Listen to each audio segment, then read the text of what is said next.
Dans un système, dans une politique, tout n'a pas la même valeur, tout n'a pas la même importance. Et c'est souvent une erreur au niveau épistémologique qui est assez grave, lorsqu'on accorde la même importance à des choses qui n'ont pas la même importance. Dans une société, par exemple, tout le monde n'a pas la même importance.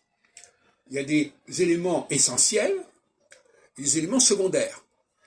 Et dans n'importe quel système, il y a également des éléments opérationnels qui jouent un rôle majeur, et des éléments passifs et des figurants, on peut dire, qui ont un rôle relativement mineur, même si c'est la masse, même si c'est la majorité.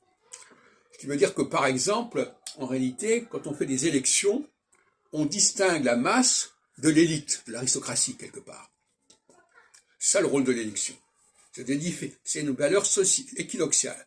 On sépare la masse d'une élite qui va être choisie d'ailleurs par la masse elle-même. Mais la masse, elle est capable de reconnaître, malgré tout, ceux qui ont le plus de valeur, plus ou moins. Donc, ce que j'appellerais la valeur utile. Dans une société, il y a des gens qui correspondent à une valeur utile majeure, et des gens qui ont une valeur utile mineure. De la même façon, dans un système, j'en ai parlé, quand on regarde un système, on s'aperçoit que, en astrologie, pour ne rien, entre autres, eh bien, il y a des planètes majeures, notamment Saturne, une planète majeure, dont le cycle est fondamental, et les autres facteurs sont des planètes secondaires, et même qui sont que des figurants, qui ne sont que des symboles.